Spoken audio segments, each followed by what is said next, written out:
पंच परमेष्टि भगवान की, आचार्य श्री गुरुवर कुंद कुंद महाराज की, आचार्य श्री गुरुवर विद्यासागर महाराज की।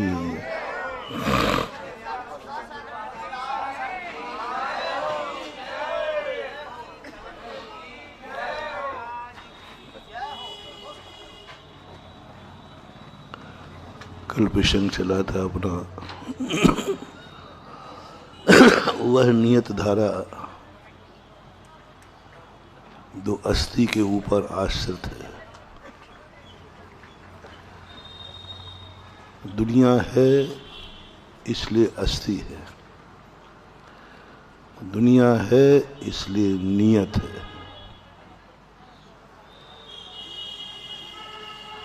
नियत उस सत्ता का नाम है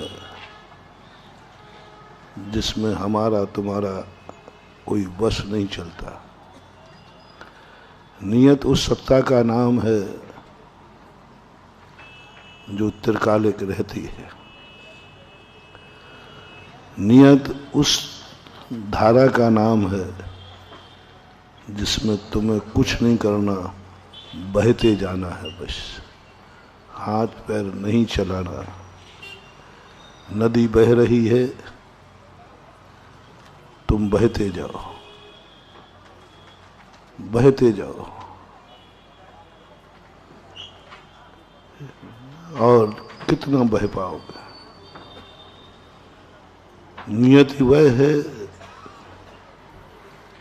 आग लगी हुई है, तुम जलते जाओ, जलते जाओ। नियति वह है, हवाएं चलती हैं, तुम उड़ते जाओ, उड़ते जाओ। नियति वह है, पृथ्वी के समान तुम्हारे साथ कोई कुछ भी करे, तुम सहन करते जाओ। कोई तुम्हें पैरों से रौंदेगा, कोई तुम्हारे पर गाड़ी चलाएगा, कोई कुआं खोदेगा, कोई बोरिंग खोदेगा, कोई नींव खोदेगा, कोई महल खड़ा करेगा। तुम्हें कुछ नहीं करना है, सहन करते जाओ, सहिष्णु बन जाओ। तुम्हें कुछ नहीं करना है, सहिष्णु बन जाओ। पृथ्वी के समान यह नियत है। नियत का अर्थ मैंने बता ही दिया था, जो होना है हो रहा है, उसके साक्षीभूत बनो। नियत का अर्थ साक्षी बन जाना। मार्थ हम देख रहे हैं, हो रहा है, बस हम कुछ कर नहीं रहे। कोई कुछ नहीं कर रहा है, बस हो रहा है। कोई कुछ कर रहा है नहीं, हो रहा है। तुम्हारे मन में इतनी ऊंची विचारधारा आ जाए, कोई पीट रहा है तुम्हें, नहीं, मैं पिट रहा हूं। कोई पीट रहा है, ये भाव नहीं आ जाए, मैं पिट रहा हूं। कोई तुम्हें गाली दे रहा है, नहीं, गाली आ रही है। कोई तुम्हारा बुरा विचार रहा है, नहीं, मेरा बुरा हो रहा है। कोई तुम्हें मार रहा है, नहीं, मैं मर रहा हूं। सामने तुम किसी को देख रहे हो, नहीं, मात मैं देख रहा हूं। क्या देख रहे हो पता नहीं। क्या गजब की बात। नियत की यदि दशा जाग जाए, दो ही व्यक्ति नियत को स्वीकार कर सकते हैं। एक इतना ऊंचा आदमी, इतना ऊंचा आदमी इतना ऊंचा आदमी देख रहा है, उससे पूछो क्या देख रहे हो, पता नहीं, पर ये पक्का है मैं देख रहा हूं। क्या देख रहे हो? शब्द नहीं, शब्द नहीं। पश्यन अपनी न पश्यति, देखता हुआ भी उसे कुछ नहीं दिखता और देख रहा है, देख रहा है, सब कुछ देख रहा है, लेकिन उससे पूछो क्या देख रहे हो, बोले पता नहीं। क्योंकि जो बताया जाता है वो देख नहीं रहा है, और जो देख रहा है वो बताया नहीं जा सकता। कैसी दशा है? जो बताया जाता वो देख नहीं रहा है, इतना ऊंचा आदमी है, और जो उसको दिख रहा है उसको बताया नहीं जा सकता। इसी को बोलते हैं ज्ञायक स्वभावी, इसी को बोलते हैं शुद्ध उपयोग, इसी को बोलते हैं भगवान। भगवान किसी का नाम नहीं। मैंने पूरे शास्त्रों में पढ़ा, भगवान आप सर्वज्ञ हैं, बोले वो तो मैं हूं। आप क्या देख रहे हैं? बोले सारी दुनिया देख रहा हूं। तो क्या क्या देखा? बोले पता नहीं, पता नहीं, देख सब रहा है वगैरह पता नहीं। कैसे बताए वो? भने कि भगवान ये तो ऐसी बात है, तो ये समझदार व्यक्ति का काम तो नहीं है ऐसी, जो कह रहा मैं सब कुछ देख रहा हूं। क्या क्या देख रहे हो? बोले पता नहीं। ये समझदार व्यक्तियों का काम तो नहीं है, ये तो आगरा वालों का काम हो सकता है। क्योंकि आगरा वालों का इसलिए क्योंकि पागल ही ऐसा बोलते हैं। आप तो भगवान है, आप आगरा वालों जैसे पागल कैसे हो गए? बोले पागल को ही ऐसा दिखता है।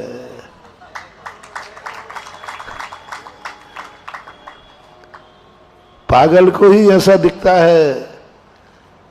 पागल किसे बोलते हैं मालूम? मैंने एक बार बहुत लंबा मौन लिया था,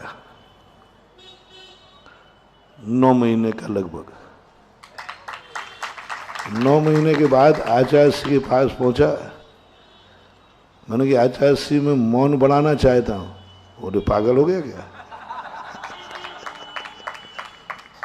यही शब्द आचार्य जी का। क्यों? अरे कहीं तू इतने दिन कुछ भी नहीं हो, कहीं बोलना नहीं भूल जाए। हाँ, ज्यादा किसी चीज का अभ्यास नहीं हो तो बोलना भी, तो बोलना ही भूल जाएगा। तो मैंने कि मौन खुलते ही पहला शब्द क्या मिला? मैंने कहा महाराज जी मैं मौन आगे बढ़ाना चाहता हूं। आहार जी की बात है, दिवाली के समय पहला शब्द मिला, पागल हो गया क्या? अरे थोड़ा मुझे, मैंने कहा इतने दिन के मौन के बाद तो पहला मौन खोला। 9 महीने बाद पहला मुंह खुला। उसके पहले मैंने कुछ भी नहीं, बस नमोस्तुते मन में ही करता था, कुछ नहीं, भक्ति मक्ति सब भगवान की स्तुति भी मौन ही करता था। और मैंने कहा देखो पहला मैंने शब्द खोला, मुंह खोला, और गुरु से क्या मिला? पागल हो गया क्या? अरे मैंने कहा कोई अच्छा शब्द मिलता तो बात बनती। अब बोलो भाई तुम कोई अच्छे कार्य के लिए जाओ और गुरु बने, पागल है क्या? तो ये अच्छी बात थोड़ी है। लेकिन मुझे एक विश्वास था, है, गुरु के मुख से जो भी निकलता है वो कभी अशुभ होता ही नहीं। ये मेरा सिद्धांत है, और ये सिद्धांत मुझे दिया है किसने? पूज्यवर नेमी चंद महाराज ने द्रव्य संग्रह में। सबसे पहले मैंने इस मार्ग में आने के पहले द्रव्य संग्रह पढ़ा था। उसमें ये मंत्र लिखा था कि यदि तेरा गुरु है और तू गुरु मानता है तो गुरु के मुख से जो भी निकलता है वह सब मंत्र होता है। अब वहां ये तो लिखा नहीं कि अच्छा शब्द मिले कि बुरा शब्द निकले, आशीर्वाद निकले कि थप्पड़ निकले। अब ये तो कुछ लिखा नहीं। वहां क्या लगा? अन्नम च गुरु उपदेशेण 35 16 56 14 गुमेवय झवय। अन्नम च गुरु उपदेशेण, बहुत बड़ी बात उन्होंने कही। उन्होंने कहा देखो मैं तुम्हें एक मंत्र देता हूं, दुनिया भर के मंत्रों के चक्कर में मत पड़ना। ऐसा मंत्र दे देता हूं जिसमें सारे दुनिया के मंत्र समाहित हो जाते हैं। वो था नमोकार मंत्र। सारे दुनिया का एक भी मंत्र ऐसा नहीं है दुनिया में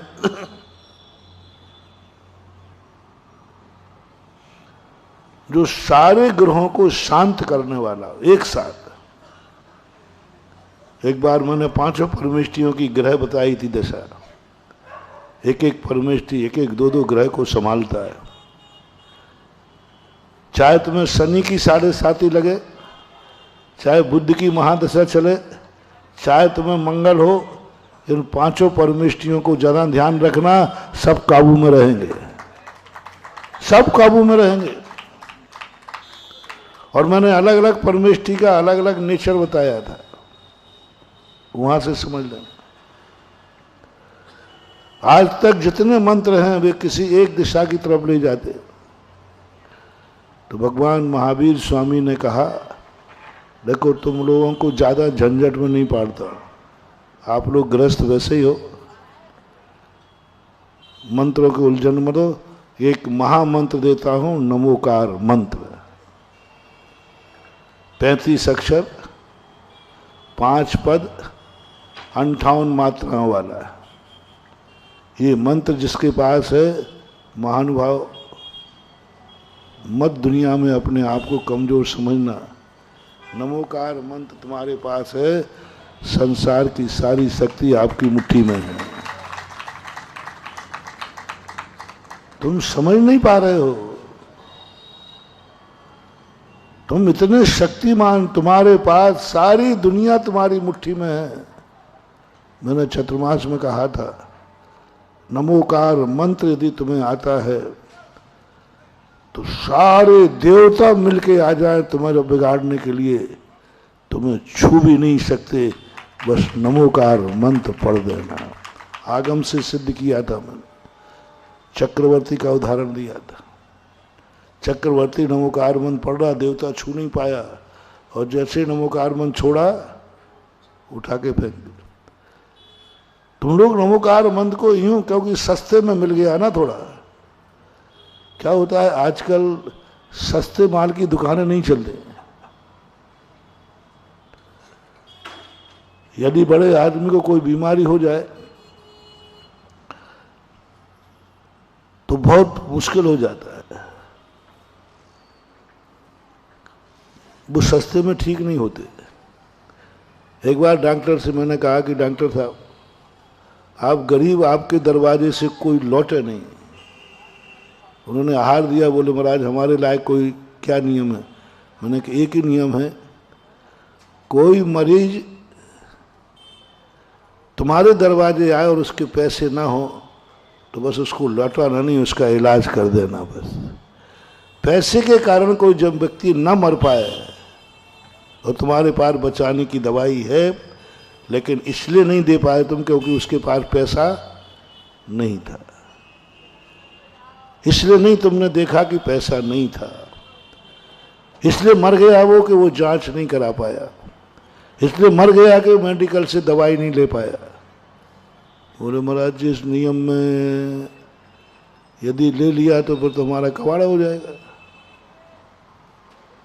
फिर तो हमने मेडिकल में जो इतने सब जायदाद बेच के डॉक्टर बनाओ, डॉक्टर आजकल बहुत महंगा है बनना। डॉक्टर क्यों लूटते हैं मालूम आपको? क्योंकि डॉक्टर इतना महंगा बनता है कि उसकी जिंदगी भर का ब्याज भी निकालने के लिए उसको मुश्किल होता है। अच्छे डॉक्टर 10-10, 15-15, 25-25 करोड़ रुपया लगते हैं। अब इतना पैसा जब लगाएगा तो निकालेगा भी तो। तो बोले महाराज जी इतना तो बहुत बड़ा नियम है। मैंने कि तुम्हें घाटा नहीं लगने दूंगा, पक्का है, गुरु हूं मैं तुम्हारा। बोले कैसे नहीं, गरीब ही तो ज़्यादा आते हैं, वही आते हैं। मैंने कि मैं तुम्हें पैसे की कमी नहीं आने दूंगा, पक्का है। तो उसने कहा कि बोले महाराज जी पहले आप बताओ हमारी इनकम दूसरा सोर्स बताओ क्या है। भाई पहले नियम ले ले भाई, बाद में बताऊंगा। नहीं मानो, पहले आप बताओ बाद में। मैंने चलो बता। मैंने कि जब बड़ा व्यक्ति आवे तो तुम्हारा इंजेक्शन, तुम्हारी फीस 50 रुपया है, तो तुरंत तुम बड़े आदमी देख के 5000 कर देना। और इंजेक्शन तुम्हारा 50 रुपये का है, उसको तुरंत तुम 5000 कर देना। 50 से 5000 कितनी गुनी हो गई? 100 गुना हो गया। आप 100 गुना करना। वो मेरी तरफ देखेगा, महाराज जी भी ये कला जानते क्या? और महाराज जी सिखा रहे ये उल्टा कि बड़े आदमी को मुंह देख करके दवाई देना। मेरा कोई गरीब आदमी आवे तो 50 रुपये के नहीं हो तो फ्री में कर देना, और अमीर आवे तो 5000 रुपया सीधे 100 गुना कर देना सब चीज में। बोले महाराज जी इतना मैं कर लूं? मैंने कि तेरा गुरु बता रहा, तुझे क्या दोष है? बताओ भैया, ये कला हमें सिखाना चाहिए या नहीं आप लोगों को? ये मायाचारी वाली कला है कि नहीं? ठगने वाली कला है कि नहीं? देखो अभी हाल में तुमसे हाँ कहलवाता हूं, क्योंकि वो जो बड़ा आदमी है वो 50 रुपया फीस लेने वाले से ठीक हो गई नहीं। वो 50 रुपये के इंजेक्शन से ठीक हो गई नहीं, पक्का है। और जैसे ही तुमने 5000 कहे, उसी गोली से बड़ा आदमी ठीक हो जाए। 5000 की गोली खा रहा हो बड़े आदमी को सब। ये कला मुझे किसने बताई मालूम? एक सब्जी वाले ने। वो कहता महाराज जी मेरी दुकान से सब्जी जाती है, नाम नहीं ले रहा हूं, बहुत बड़ा नगर सेठ के लिए। मैंने कहा ऐसे तेरे यहाँ क्या होता है? तो स्पेशल उगाता है। स्पेशल तू बड़े आदमियों की खेती अलग करता है क्या? अलग कोई टमाटर हो, अलग कोई? बोले नहीं महाराज यही होते। फिर मैंने कहा तू करता क्या है? बोले कुछ नहीं महाराज, इन्हीं टमाटरों में से थोड़ा पहुंच के ऊपर रख देता हूं और नीचे डोली रख देती। बड़े आदमी बोले साहब वो है 500 रुपया किलो और ये है 50 रुपया किलो। तो वो कहते वो दे दो। वो सेठ कुछ नहीं जानता, मूर्ख है कि इन्हीं का टमाटर है।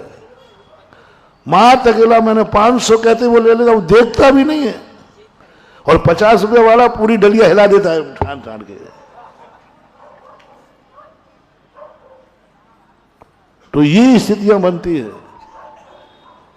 और वो मैंने अब बड़े आदमी को ठीक तो करना ही है, लेकिन वो 50 में ठीक हो गई नहीं और वो 5000 में ठीक होगा। तो अपन को ठीक करना है कि 50,000 और 5 देखना है?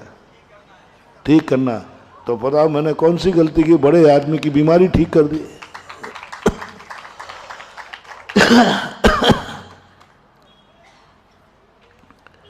एक बार अशोक पाटनी के पैर में फ्रैक्चर हुआ, तो प्लास्टर बांध के आए, बॉम्बे गए। तो मैंने कहा भाई तुम बड़े आदमी जल्दी ठीक हो जाते होगे, पहले हड्डी जल्दी जुड़ती होगी तुम्हारी। बोले महाराज जी नहीं जुड़ती, हड्डी तो उतने ही दिन में जुड़ेगी। ये प्लास्टर तो यही 500 रुपये बन जाता, लेकिन महाराज जी 500 रुपये में बढ़ते ही मैं ठीक नहीं होता। और बॉम्बे में 50,000 लगा के आए तो 50,000 का प्लास्टर है, अब मैं ठीक हो जाऊंगा। बोले स्टैंडर्ड मेंटेन होता है। कितने का प्लास्टर बना? 50,000 का। और दूसरा कहता है यही तो मेरे बना, तेरे कितने बना? 500 रुपया। चल गरीब आदमी के कारण। तो ये थिंकिंग कहलाती है। गरीब को वापस भेजो मत, अमीर को छोड़ो मत। बैलेंस बराबर आ जाए। बैलेंस ज़्यादा आ जाए तो कहीं मंदिर में दान दे देना, कम आ जाए तो फिर मेरे से कहना। बोले नहीं, इसमें तो बहुत आ जाएंगे। तो मन की दोनों तरफ पुण्य, उधर गरीब का कल्याण हो जाएगा और अमीर भी ठीक हो जाएगा, तेरे हाथ का यश भेजेगा। गरीब कहेगा डॉक्टर साहब क्या है, पैसा नहीं था तो भी ठीक कर दिया, और अमीर को भी ठीक हो जाएगा तो अमीर कहेगा अरे भाई एक खुराक में ठीक हो गया था, एक खुराक में ठीक नहीं हुआ, 5,000 में ठीक हुआ। ये स्थिति बन गई। किसी चीज को सस्ता करना आज के जमाने में ठीक नहीं, क्योंकि साइकोलॉजी बनी हुई है। मैं आपसे पूछता हूं कि आप एक लाइब्रेरी में गए, वहां सब किताबें रखी थी, आप पढ़ना पड़ रहे थे। एक पे लिखा था 10 रुपया, एक में लिखा था निःशुल्क, एक में लिखा था 100 रुपया, एक में लिखा था 5,000, एक में लिखा था 1,00,000 रुपए की कीमत है इस पुस्तक की। आप सही बताएं किस पुस्तक को उठाने का भाव आएगा? सबसे पहले आप किसको उठाओगे? चाहे वाली कोरे पढ़ना निकले। और जो निःशुल्क रखी थी वो नहीं, हाँ रखी होगी, कोई ऐसे कह रहे हो तभी तो निःशुल्क रखी है। 99% का मन, इनमें से पूछा गया भाई देखो ये सब मूल्य दिख रहे हैं ना, तो आप सबके मुझे भी शामिल कर लेना, किसकी चीज को उठाने का मन करेगा? 1,00,000 और 1,00,000 रुपया किताब की कीमत, हो आप देखना सबसे ज्यादा वो ही उठाएंगे लोग। क्यों? आज वस्तु की कीमत नहीं है, वस्तु की कीमत धन से लगाई जाती है। अर्थ का युग, वस्तु का युग, ये दो युग चलते हैं संसार में। वस्तु का युग जब होता है तो वस्तु से कीमत आकी जाती है। पहले वस्तु को देखेगा, वस्तु को समझेगा, फिर वो कहेगा, दुकानदार नहीं कहेगा कितने की है, ग्राहक कहेगा मैं इतने में लूंगा। दोनों अंतर समझना। वस्तु विनिमय जब चलता है तो उस समय दुकानदार मूल्य नहीं लगाता, ग्राहक मूल्य लगाता है, मैं इतने में लूंगा। दुकानदार बोल ही नहीं सकता। ग्राहक निश्चित करेगा कि ये वस्तु कितने की है। वो कहलाता है वस्तु का युग। उस समय ठगा ठगी नहीं हो पाती, बेईमानी नहीं हो पाती, क्योंकि वो वस्तु को देखेगा फिर मूल्य लगाएगा। और आज क्या हो रहा है? दुकानदार मूल्य लगाता है और उस मूल्य को देखकर समझता है कि ये वस्तु बहुत मूल्यवान है, तभी तो इतना मूल्य रखा, ठगा ठगी हो जाती है। वस्तु खत्म हो गई। अब मूल्य से, धन से लगाया जाएगा, धन से आंका जाएगा कि ये वस्तु कितनी महंगी है, कितनी सस्ती है और कैसी होगी। इसलिए ठगा ठगी खूब चलती है। लेकिन क्या करें, आज का युग है, आज का युग है, मूल्य लगाओ। जितना महंगा करोगे, मैंने बहुत जगह सस्ते साहित्य भंडार खोला। क्या नाम? हमने कहा भाई जिनवाणी सब लोग पढ़ें, सब लोगों को पढ़ने मिलना चाहिए।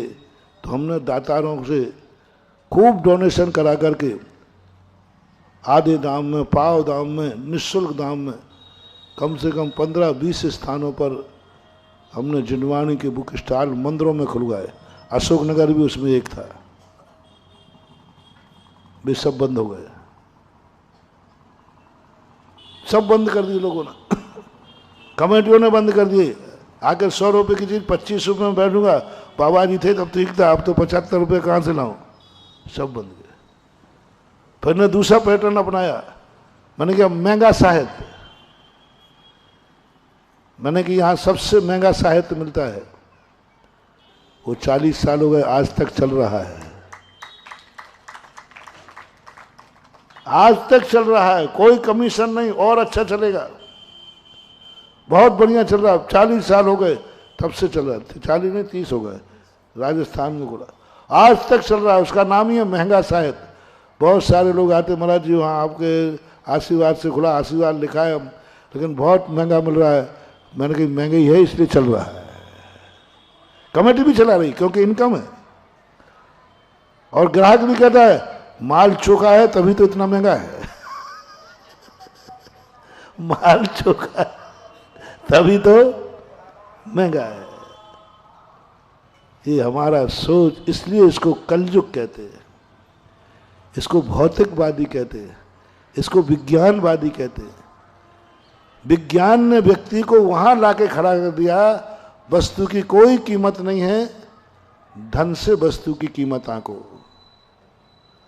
किसने कितना पैसा लगाया है उससे वस्तु की कीमत आंको, वस्तु से कोई लेना देना नहीं है। इसलिए वही वस्तु, वही प्याज, वही टमाटर 10 रुपया किलो, और थोड़ी सी शॉर्टेज हो जाए तो 100 रुपया किलो। कीमत क्या है? धन से। और वस्तु विनिमय में कभी महंगाई भत्ता नहीं होता, सदा वस्तु एक समान रहती है, चाहे अकाल हो चाहे दुकाल हो, कुछ भी नहीं। वस्तु का मूल्य है, वस्तु उतनी ही रहेगी, उसमें कभी कम बेसी नहीं होती। वस्तु के बदले वस्तु, कौन महंगी कौन सस्ती। वस्तु विनिमय था पहले। चौथे काल का अभी तक कोई नोट नहीं मिला, चौथे काल में मुद्रा नहीं मिली, क्योंकि वहां मुद्रा चलती नहीं थी। चलती थी तो सोने और चांदी की चलती थी। जितने का सोना है उतने की मुद्रा है, और जितने की मुद्रा है उतने का सोना है। चांदी का पंचम जहाज चलता था, कोई किसी से भजाने की जरूरत नहीं है। चांदी का ला लो तो उतने की है, और रुपया चलाओ तो उतने का। कभी महंगाई और सस्तापन कभी आता ही नहीं था, वस्तु विनिमय थी, वस्तु के बदले वस्तु। तुम्हारे पास अनाज है, उसके पास वस्त्र है, वो वस्त्र देता है, तुम्हें अनाज ले जाता है। कुछ भी नहीं थी, नौकरों को भी वेतन नहीं दिया जाता था। जो नाई होते थे ना, बंधे हुए रहते थे, साल भर में उनको 2 बार अनाज ही मिलता था। पुराने जो खेत वाले बैठे हो उनको पता होगा। खाती है, धोबी है, नाई है, इनको रुपया नहीं दिए जाते थे। इनको क्या दिया जाता था? अनाज दे दिया जाता था। अनाज ही मजदूरी थी। राज दरबार में नौकरों को कोई वेतन नहीं दिया जाता था। कपड़े, अनाज, जो तुम्हारी आवश्यकताएं हैं वो ले जाओ। कोई सस्ता नहीं, कोई महंगा नहीं। लेकिन जब से अर्थ का युग आया, अब तो भिखारी भी तुम रोटी दो तो, भिखारी स्टैंडर्ड रोटी दो तो फेंक देता है। रोटी नहीं चाहिए साहब, पैसा चाहिए। रोटी की कीमत खत्म, वस्तु की कीमत खत्म। रोटी बिल्कुल, कोई भिखारी रोटी लेना पसंद नहीं करता, सब पैसे मांगते, पैसा दो पैसा दो। आजकल भिखारियों के कटोरे में रोटी मिलती ही नहीं है, पैसा मिलता है। और जब जब वस्तु का मूल्य धन से आंका जाएगा, महानुभाव, धर्म का विनाश होगा, अधर्म का विकास होगा, सृष्टि का विनाश होगा। जब जब मुद्रा स्फीति बढ़ेगी, इकोनॉमिक्स का एक सिद्धांत है मुद्रा स्फीति। जिस देश की मुद्रा ज्यादा छपती है वह देश उतना दरिद्र होता जाता है। मुद्रा स्फीति बोलते हैं। अपन लोग सोचते सरकार इतने घाटे में हुई, क्या फर्क पड़ता है, उसके बाद तो मशीनें छाप लेना। जितने ज्यादा नोट छपेंगे उतना देश दरिद्र होगा। छपेंगे। आज भारत का मूल्यांकन क्यों है अमेरिका डॉलर के सामने? क्योंकि भारत में हर साल मुद्रा छपती है और अमेरिका में मुद्रा छपती नहीं है। उतना वो सोना रखते हैं, बराबर की मुद्रा है। यहां मुद्रा के रखने में छपने पर 25%, अभी 25 था अब 10 कर दिया। 10% सरकार के पास सोना है। यदि सारी दुनिया नोट लेके पहुंच जाए कि हमें नोट नहीं चाहिए, हमें वस्तु चाहिए, सरकार हाथ ऊंचे कर देगी, दिवालिया हो जाएगी। दिवालिया हो जाएगी। बल्कि ये और हो रहा है कि जितने असली नोट सरकार ने छापे उससे 2 गुने नोट बाजार में चल रहे हैं। अभी हुआ था ना 500। सरकार के छपे कम थे और बैंक में कहां से पहुंचे? मुद्रास्फीति, हुबहू नकली नोट। आज तक लोग नकली और असली में पहचान नहीं कर पा रही सरकार, दोनों में कोई पहचान नहीं कर पा रही, क्योंकि मुद्रास्फीति है। अमेरिका में मुद्रास्फीति नहीं, कोई मुद्रा नहीं छाप सकता, क्योंकि उसके बदले उतना सोना रखा जाता है कोष में, तब मुद्रा छपती है। इसलिए चौथे काल में राजा महाराजा मुद्रा वस्तु को आंकते थे। सीधी 1 तोले के गिन्नी पर लगा देंगे, ये 1 रुपया हो गया, सीधा गिन्नी है वो। रुपया नहीं चाहिए तो गिन्नी तो सोना तो है ही। लेकिन आज कागज का नोट आ गया, वस्तु खत्म हो गई। इस कागज को माना जा रहा है 1000 रुपये का है, यदि बंद कर दिया जाए तो कितने का है? और एक सोने के बिस्कुट पर लिख दिया जाए, एक सोने का बिस्कुट कितने का मान लो? 1 तोले का मानो, 5000 50,000 का 1 तोला, 63,000 64,000 का। और सरकार घोषणा करे कि 1 रुपये का 100 रुपया बंद किया जाता है, क्या फर्क पड़ता है? सोना तो जिंदाबाद है। यानी सरकार मुद्रा को बंद कर दे तो भी सामने वाले को कोई घाटा नहीं है, चाहे मुद्रा की सील लगाओ या ना लगाओ, सोना तो उतने का है। और आज यदि नोट बंद कर दे तो कागज का टुकड़ा है। यह है विज्ञानवाद। हमारे ऋषभदेव ने आप लोगों को समझाया था, उन्होंने कहा नहीं, मुद्रा नहीं, वस्तु ही मुद्रा है, वस्तु ही मुद्रा है। आप सोने पर राजा की सील लगा दो तो मुद्रा है, और सारा की राजा की सील हटा दो तो सोना है। कितना बढ़िया ऋषभदेव ने उपदेश दिया था। राजा की सील लगी तो क्या हो गया? मुद्रा हो गई, और सील हट गई तो सोना है। दोनों को फायदा है, दोनों को फायदा। चांदी पर लगा दो सील, जितने की चांदी है उतने की। वस्तु का मूल्यांकन बनना चाहिए, लेकिन वस्तु निर्मूल होती जा रही है, मुद्रा का मूल्य बढ़ता जा रहा है। लोग कहते हैं परिणाम ऐसा निकलना है। पहले 4 आना ले जाता था और थैला भर करके किराना लाता था, अब थैला भर करके रोट ले जाएगा और जेब में माल रख करके आएगा कि ये आया है। धन का मूल्य बढ़ गया, मुद्रास्फीति बढ़ रही है, और यह बहुत विज्ञान की देन है, ये विज्ञान की खोज है। हम धर्माचार्य कोई भी दर्शन के धर्माचार्य मुद्रा को मूल्य नहीं देते, वस्तु को देते हैं। लेकिन आज सब कुछ मूल्यवान वस्तु है। कितने की है? इतने की। ओहो, वस्तु कुछ है।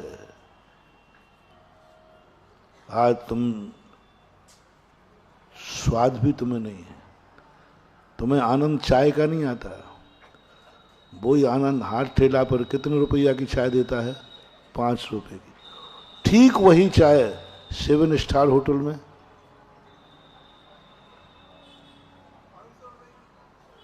500 की, 500 रुपए की। और कहता है भाई ये चाय कितने की? 5 रुपए की। तो समझता क्या है मुझे? मैं 5 रुपए की चाय पीऊंगा? और 500 रुपए की चाय पे क्या करता है? उसको चाय का स्वाद ही पता नहीं, उसे 550 का आ रहा है। आज देखना, 500 रुपए का स्वाद है, चाय का स्वाद ही नहीं है। अभी चतुर्मास के समय एक पंडित जी हॉलीडे होटल है ना, हॉलीडे उसमें एक पंडित जी फंस गए। तो और वहां पर जाकर के उन्होंने अच्छा बढ़िया पानी बिस्लरी का पिया, तो उन्होंने सोचा 10-12 रुपए की बोतल मिलती है। जब बिल बना तो 250 रुपए का पानी, और उनका वो मेरे पास आया, बोले महाराज जी आगरा तो बहुत महंगा है। मैंने कहाँ रुके थे? बोले हॉलीडे में। मैंने कहा 250 में सस्ते में पड़ा है, यदि संडे को आते तो 2500 होता। बोले महाराज वही पानी तो बाहर मिल रहा है। मैंने कि पानी की कीमत नहीं है आज के युग में। आप वो पानी कहाँ बैठ के पी रहे हो? बोलो पानी किस लिए पिया जाता है? प्यास बुझाने को। मूल उद्देश्य क्या था? प्यास बुझाना। अब मूल उद्देश्य क्या है? कहाँ बैठ के पीना है? अब ये मूल्य नहीं है कि पानी प्यास बुझाने वाला है। अब तुम्हारा जो आनंद है पानी पीने में नहीं है। कहाँ बैठ के पानी पिया? 250 की बोतल पी रहा हूं और वही 12 रुपए। और कहीं बाजार में जाओ तो मटका रखा है तो डंके से पी रहा है। तीनों की प्यास बुझाने में अंतर क्या है? तीनों प्यासे थे।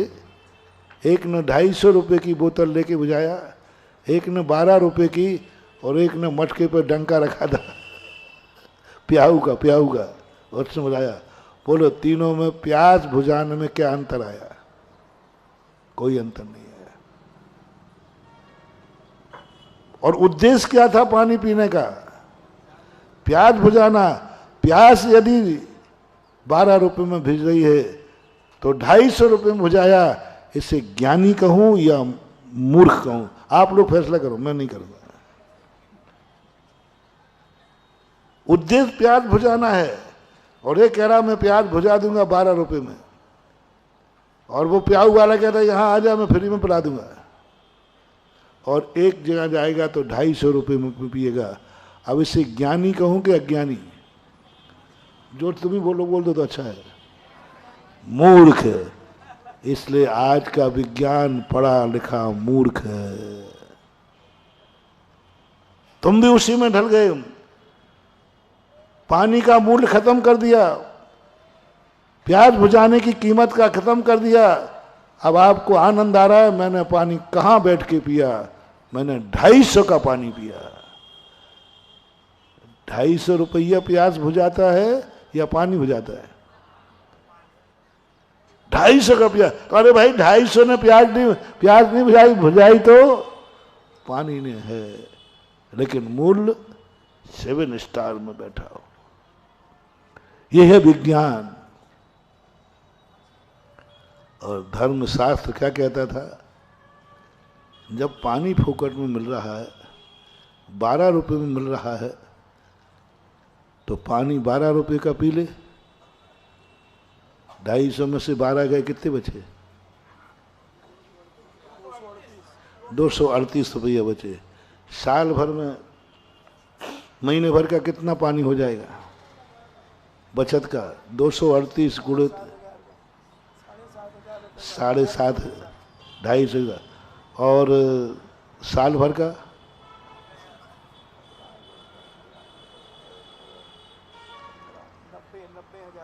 90,000 का हो गया ना? तो 50 साल का,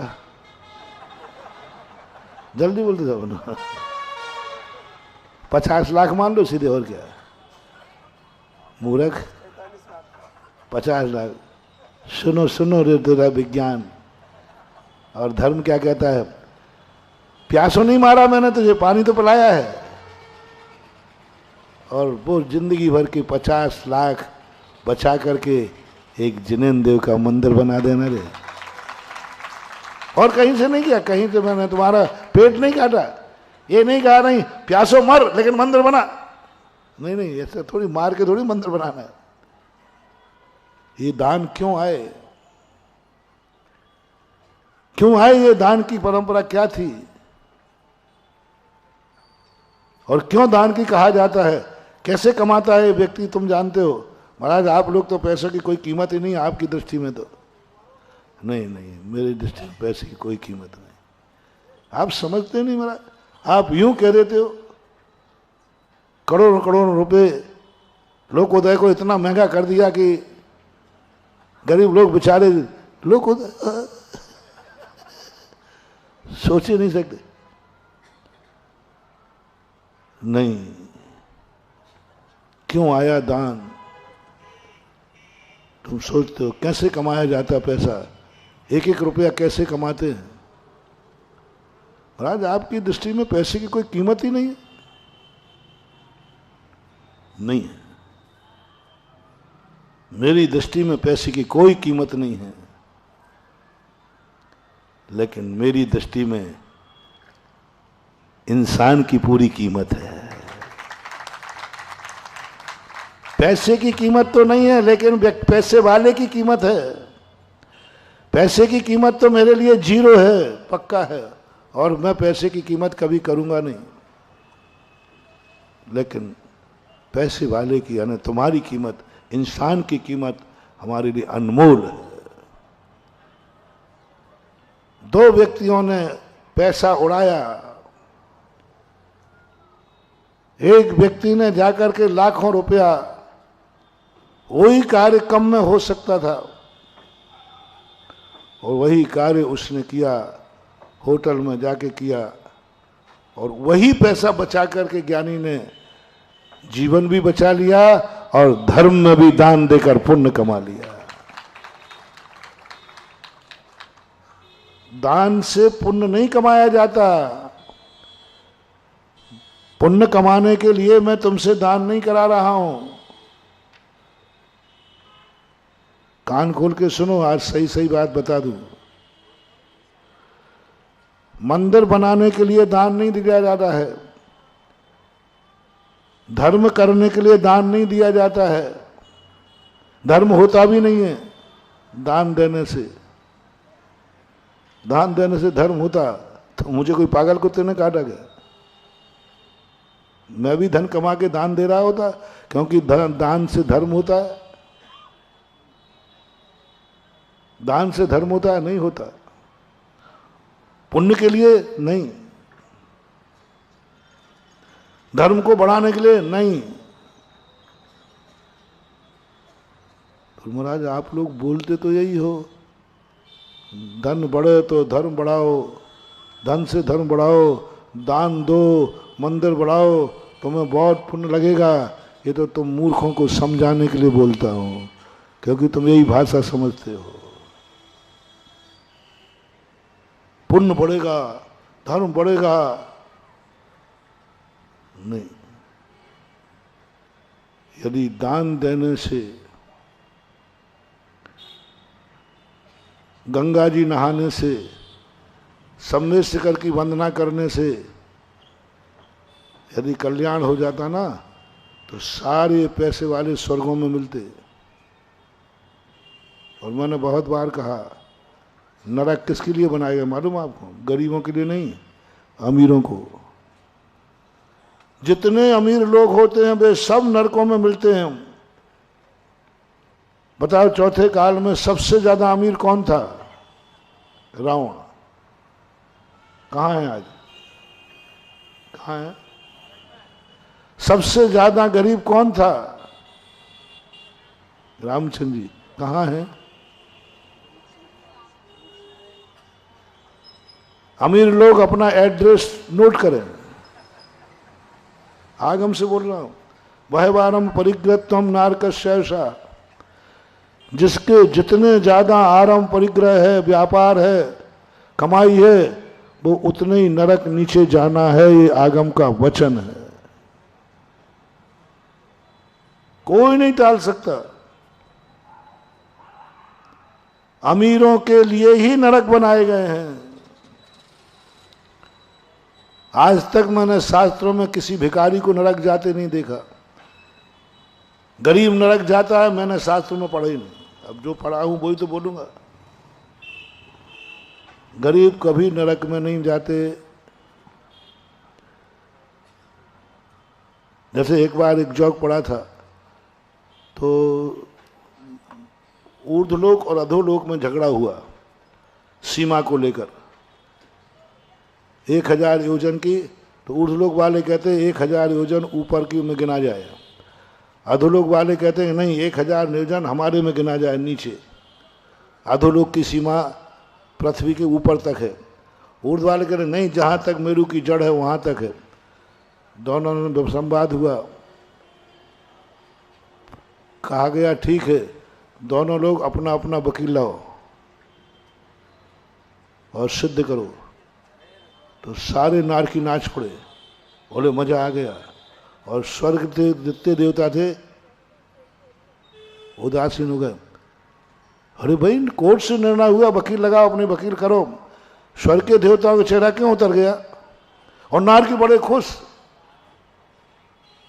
तो नारकी तुम खुश? बोले सारे वकील तो हमारे यहाँ आते हैं, सारे वकील तो नरकों में हैं, क्योंकि इतना झूठ बोलते हैं कि स्वर्ग में उनको कोई स्थान। और स्वर्ग वाले कहते मेरे यहां तो एक भी वकील नहीं आया अभी तक मर करके। जोक था। इसी को मैंने आगम से तोला। आगम में आज तक नरकों में कोई गरीब आदमी नहीं पहुंचा। जितने नरकों में हैं सब अमीर मानना, अमीर हैं। अमीरों के लिए ही नरक है। नरक की बात बताएं तो लिख लेना, अमीरों का मूल स्थान। अमीर वहीं जाते। जब भी कोई अमीर बने तो स्वर्गवासी मत लिखा करो।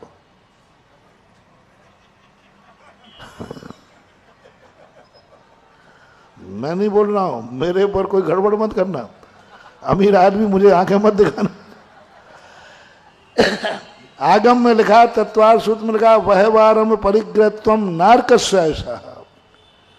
जिसके बाद जितना आरंभ परिग्रह होगा वो उतना ही नीचे जाएगा। आगम का कथन है, कोई नहीं टाल सकता। तुम अच्छा मानो तो, बुरा मानो तो, सत्य को झुठलाया नहीं जा सकता। यही मूल स्थान, नरक गया हो।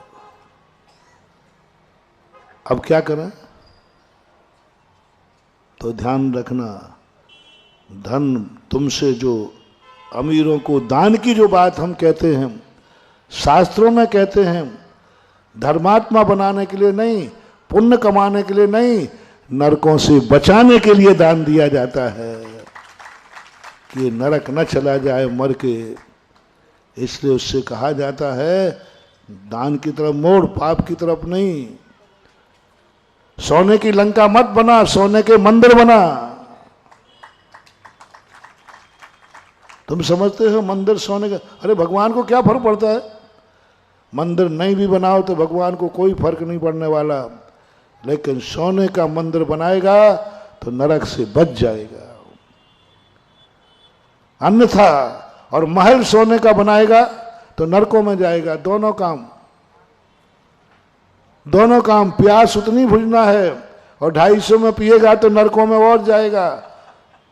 और 250 बचा करके गुल्लक में डालेगा तो प्यास भी बुझ जाएगी और नरक से भी बच जाएगा। इसका नाम है, प्यास भी बुझ जाएगी। और वो 250 रुपया बचाएगा तो गुल्लक में डाल देना, किसी गरीब को दे देना, तो नरक से बच जाएगा, दुर्गति से बच जाएगा। दान का सबसे बड़ा मूल्य है, हमें पापों से बचाता है। वही पैसा पाप में जाता, वही पैसा कहीं ना कहीं जाता। लेकिन अवभाग्य है मेरे कि मेरे हाथ से आज भगवान का मंदिर, भगवान की मूर्ति, भगवान को विराजमान करने का, आज मुझे सौधर्म बनने का, धर्म का किया।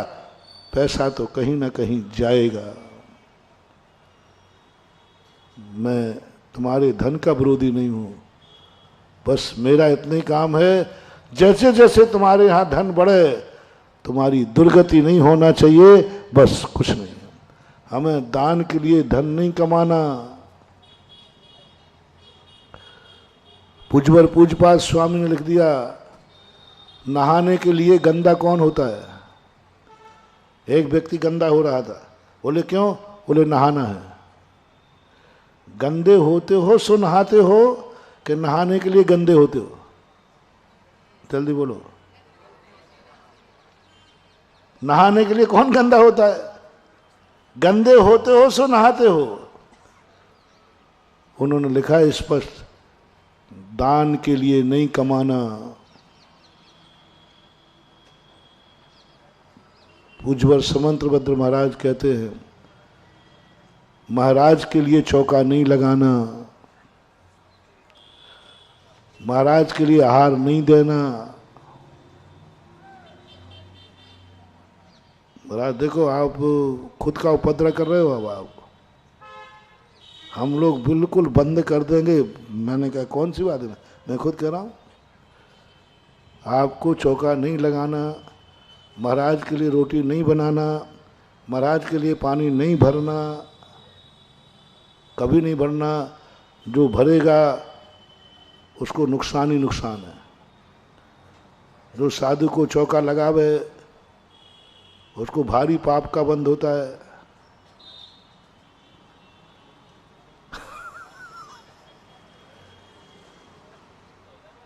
नहीं लगाना, बंद, बिल्कुल नहीं लगाना। क्यों लगाएं? बस शर्त एक ही है, शर्त एक ही है कि तुम अपने लिए भोजन पानी नहीं करोगे, तुम्हारा उपवास रहेगा। अब जितने दिन का तुम उपवास कर सको उतने दिन चौका नहीं लगाना। चलो हो जाए छिपी टोला वालों, आज तुम सब उपवास करो, फिर महाराज आपका क्या होगा? मेरे लिए जो भोजन बनाएगा मैं हार को नहीं जाऊंगा, मेरा भी उपवास हो जाएगा, मैं तैयार हूं। पहले तुम तो करो, पहले बाद में मैं करूंगा। स्पष्ट लिखा है, जिस दिन उपवास हो स्नान नहीं, मंजन नहीं, आहार दान नहीं, पूजा नहीं, पाठ नहीं, अभिषेक नहीं, कुछ नहीं। उत्कृष्ट उपवास, उत्कृष्ट उपवास है। अष्टमी का उपवास करेगा, सप्तमी के दिन वो घर छोड़ के मंदिर में चला जाएगा, नसियों में चला जाएगा, एकांत स्थान में चला जाएगा, घर में ही ऊपर जाकर के अपने किसी एकांत कमरे में रह जाएगा। कब? अष्टमी सप्तमी की शाम को। फिर स्नान नहीं करेगा वो, अष्टमी के सुबह स्नान नहीं, कुछ नहीं, ज्यों का त्यों रहेगा। नौमी के दिन जाकर सुबह स्नान वंदन आदि करके करेगा। सही उपवास वही है। अब स्नान ही नहीं किया तो आहार दान कैसा? थोड़ा प्रस्ताव पास कर रहा हूं, आज के बाद छिपी टोला में किसी साधु को चौका नहीं लगेगा। आज से ही जो लग चुके वो अध्यक्ष जी जाके बंद कराए। हाँ, लेकिन शर्त एक है, आज के बाद छिपी टोला में कोई भोजन पानी ग्रहण नहीं करेगा। दोनों एक साथ प्रस्ताव पास करो। मेरी छोड़ो तुम, मेरी तो चिंता मत करो ही, मेरी तो कंते नहीं। तुम तो अपनी बताओ, क्या आज से छिपी टोला अन्न जल ग्रहण करने का त्याग कर सकता है? जल्दी बोलो। बाहर वाले कहते महाराज जी कहीं हमारा भोजनालय बंद नहीं करा दे, मैं तो टिफिन लेकर ही आया। पहले मालूम होता कि आज ये प्रवचन होता तो टिफिन लेकर। क्या मजा है जैन दर्शन का, महानुभाव, आनंद ही आनंद। अब आहार दान क्यों? अब यदि तुम त्याग करते हो कि आज के बाद हम भोजन पानी नहीं करेंगे, मुनि महाराज को आहार देने की जरूरत नहीं, गारंटी मेरी है, तुम्हें कोई पाप नहीं लगेगा, बल्कि तुम्हें बहुत पुण्य लगेगा, बहुत पुण्य, बहुत पुण्य लगेगा। क्योंकि तुमने आहार लिया नहीं, आहार दिया नहीं, भोजन लिया नहीं, भोजन दिया नहीं, कोई पाप नहीं, बल्कि तपस्वियों की कोटियों में आए हुए। तुम ये चिंता बंद करना कि महाराज फिर आप लोगों का क्या होगा। आप मेरी चिंता करो ही मत, आप अपना लूटा छानो। तो इस प्रस्ताव के संबंध में कुछ विचार विमर्श के लिए कोई गुंजाइश? छिपे टोला में आज के बाद कोई जैन घर में भोजन पानी नहीं बनेगा, ना कोई खाएगा। इसलिए छिपे टोला में आज के बाद मुनि राजों को चौका नहीं, बाहर सब पर निकाल दूं। बस ही सारी दुनिया सुन रही है, कोई महाराज वैसे ही नहीं आएगा भैया छिपे, नहीं नहीं वहां तो चौका ही नहीं लगना, क्योंकि वहां के लोग तो भोजन करते ही नहीं है। और जिस महाराज को ये पता चल जाए कि यहाँ के लोग भोजन पानी नहीं करते हैं और उनके हाथ से यदि साधु आहार ले लेवे तो साधु की दुर्गति होगी। ये भोजन पानी का त्याग है। कोई छिपी टोला में भोजन पानी नहीं करता, फिर भी महाराज कहते हैं आहार ले लेने हुआ, आहार को उठते हैं या आहार ले लेते हैं तो साधु को प्रायश्चित लेना पड़ेगा। इसलिए सब महाराजों को मैं कह दूंगा कि छिपी टोला जाना नहीं। कोई तुम्हें मुंह से आके चौका लगा देगा, तुम्हारी दुर्गति उसकी दुर्गति, प्रस्ताव पास करो।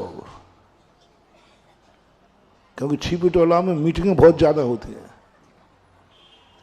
अध्यक्ष को भी ज्यादा पावर नहीं, वो भी घबराता, महाराज जी रुको मीटिंग कर लूं। मीटिंग वो तो थोड़ा अभी का अध्यक्ष थोड़ा फौजी है, इसलिए थोड़ी थोड़ी चला देता है। नहीं तो यहां तो बात बात की मीटिंग है, बात बात की मीटिंग है, बिना मीटिंग के कोई काम होता ही नहीं। तो मेरी भी आदत पड़ गई, इतने दिन से मैं तुम्हारा हार ले रहा हूं ना, तो मैं भी मीटिंग में प्रस्ताव पास कर रहा हूं। प्रस्ताव पास करूं, आज के बाद कोई भी छिपी टोला में भोजन पानी नहीं करेगा, इसलिए महाराज को चौका नहीं लगेगा। तुम्हें किंचित मात्र भी पाप लग जाए तो उसका क्लेम मैं दूंगा।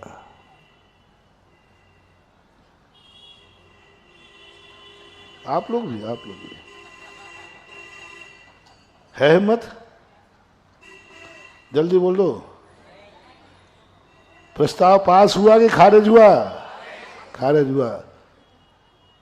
देख लो, सोच लो, मैंने बहुत सरल सस्ता रास्ता बताया है।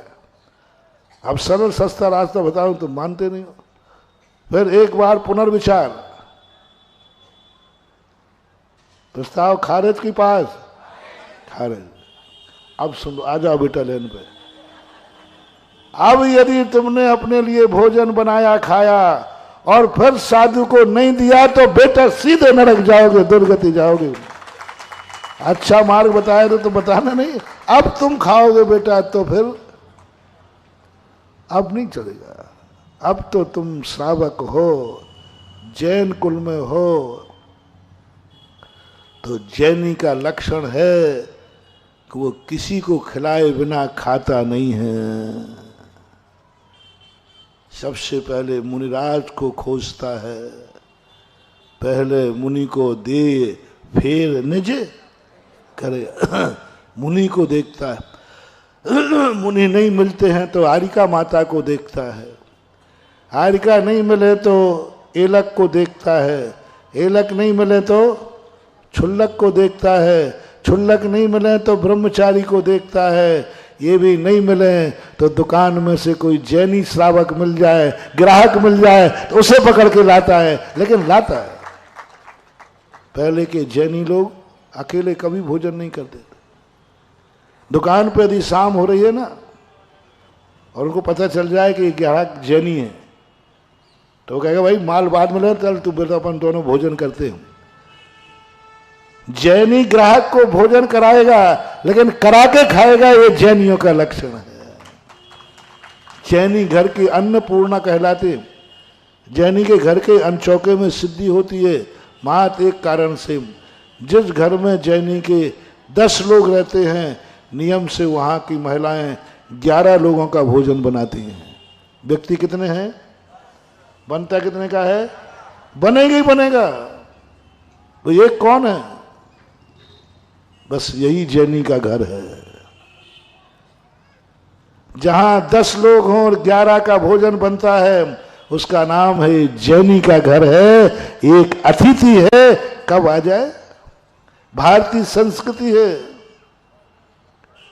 और इसी का वो जो 10 का बनाया उसमें सिद्धि नहीं है। 10 होते ही किसका बनाया? वो 11वें नंबर का भोजन है, वो है सिद्धि का कारण। राणा प्रताप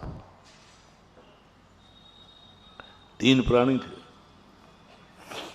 3 प्राणी थे। चमत्कार देखना।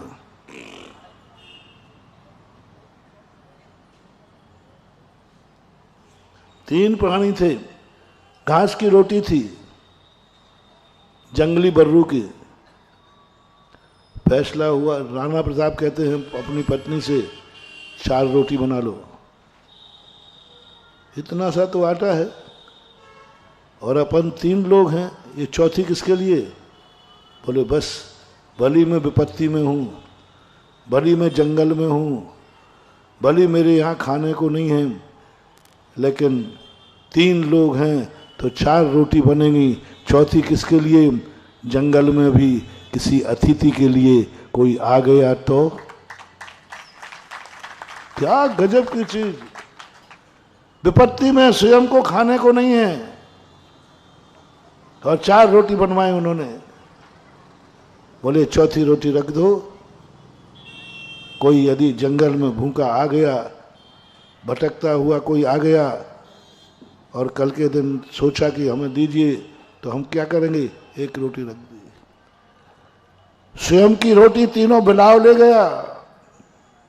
वो सारी कहानी तुम्हें मालूम है। तीनों रोटी बिलाव ले गया। बेटा टन्ना के रो पड़ा। माँ की ममता जागी। राणा से कहते हैं अपन तो भूखे रह जाएंगे, बेटे को वो चौथी रोटी रखी है ना, वो दे दो। राणा कहता बोलते नहीं, वो दान की रोटी है, वो संकल्पित रोटी है, वो अपन संकल्प कर चुके हैं।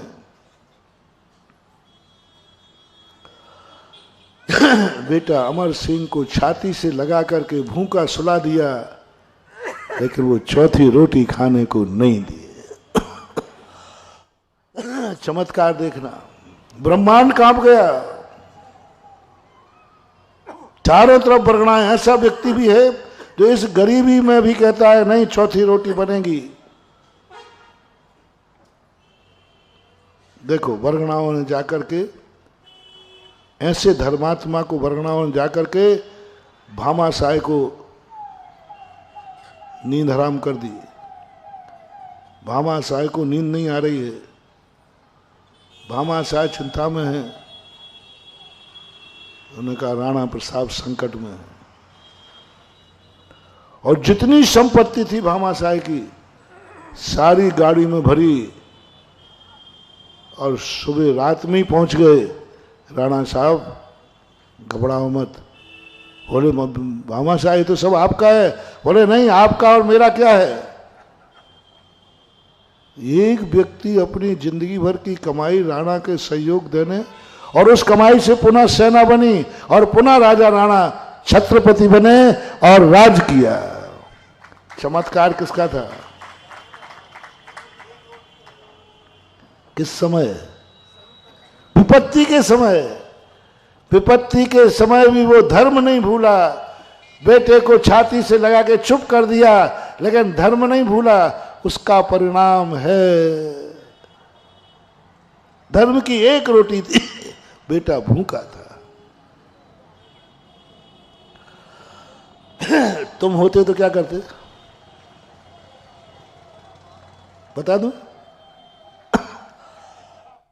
तुम्हारे यहां तो ऐसे लोग भी हैं माइक पे भी दान बोल जाए और देने की शक्ति है तो भी डकार जाए। एक आध तो निकल आए तो कोई गड़बड़ 100 तो नहीं निकलेंगे, लेकिन एक आध तो ऐसा निकल आएगा। कमेटी से वही खाता निकलवाना पड़ेगा। कितनी बोलियां बट्टे खाते में डली हैं। कई लोग तो कमेटी वाले, महाराज जी वो पैसा आना ही नहीं है, आना ही नहीं। कई लोग कहते महाराज वो पैसा आना ही नहीं है, यहां हम आशीर्वाद देते सब। बोले भैया ऐसा क्यों कर? महाराज जी वो आएगा ही नहीं, पहले ही से कमेटी ने निर्णय कर दिया। बोल तो गया है ये पैसा नहीं आएगा, ये मान लो। महानुभाव, बहुत करुणा दया करके कह रहा हूं, करुणा दया करके कह रहा हूं, अपनी छवि कभी ऐसी मत बनाना। ऐसे मत बनाना कि कमेटी को यह कहना पड़ा ये पैसा आना ही नहीं है। जब कोई किसी के संबंध में मेरे से कहता है, मेरी आत्मा कांप जाती है, मेरी आत्मा कांप जाती है। क्या आप लोग कह रहे हो उसका पैसा आएगा नहीं?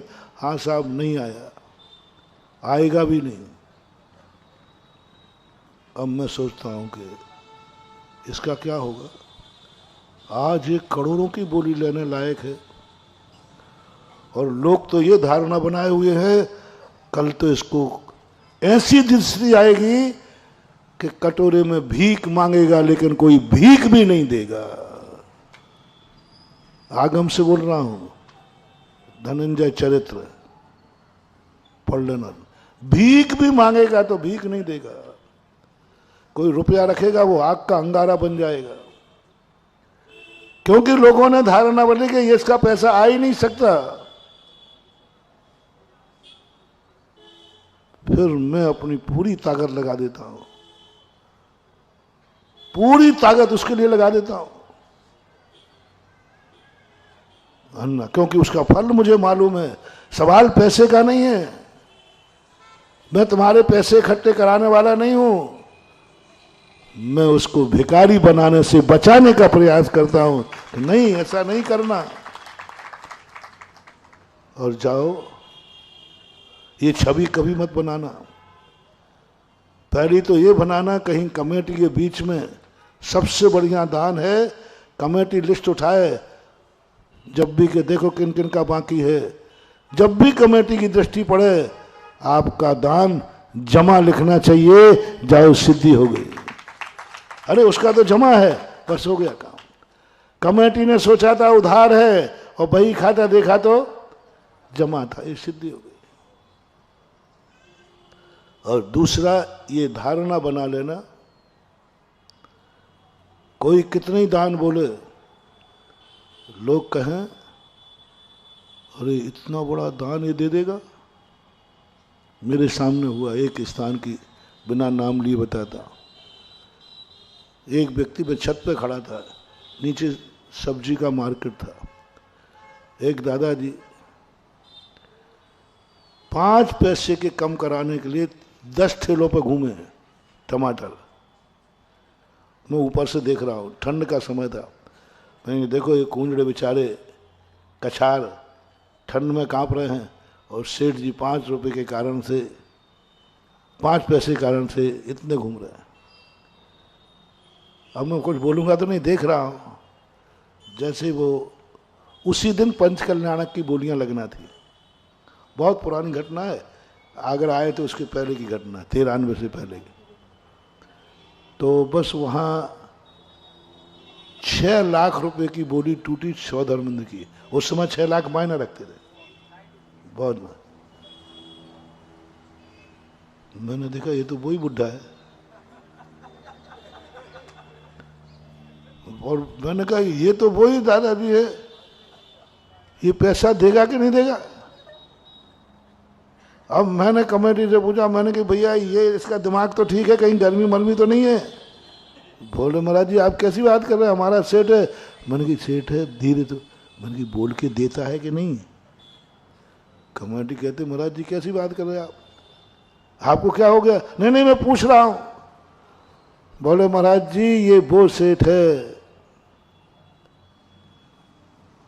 जो बोली बोलता है, बोली भी नहीं भी बोले, और जहां तक उसने बोली लगाई है वो भुना बोली का भी दान देता है। मान लो 6 लाख से ऊपर की बोली चली जाती, और उसकी शक्ति कितनी की थी, 6 लाख की, तो भली 7 लाख वाले बोली ले जाए, लेकिन ये 6 लाख रुपया तो लाके देगा ही देगा, बिना बोली के देगा। उसका नियम था कि मेरे मुंह से जो निकल गया वो तो मैं दूंगा। तो मैंने कहा कि भैया अब मुझे थोड़ी सी शर्मी लगी कि मैं किस गलत। तो मैंने सोचा कहीं ऐसा नहीं हो कि एक ही शकल के 2 व्यक्ति हों। तो मैं चुपचाप, मैंने कहा अच्छा कोई बात नहीं। ऐसे अरे महाराज इनका दान यानी बैंक में रिजर्व रखा हुआ है, हम तो इनसे दान देते हैं तो लेते नहीं हैं कि यहां रख के क्या करूंगा, सेठ जी के पास ठीक है, लेते नहीं। और दान को इतना आपके मन में ऐसा कैसे संदेह हुआ। मैं थोड़ा समझ के नहीं कोई बात नहीं, यूं यूं, पर हमें तो गुड़गुड़ कर रहा था। प्रवचन के बाद उन दादाजी को मैंने बुलाया, मैंने कहा दादाजी आप सुबह सब्जी लेने गए थे क्या। हमने कहा शायद दूसरा हो। हाँ गए थे महाराज। तो मैंने कहा कि आप 3-4 ठेलों पे 10 ठेलों घूमे थे। बोले घूमे थे। क्यों। बोले वो 5 पैसा कम नहीं कर रहा था। तो मैंने कही दादाजी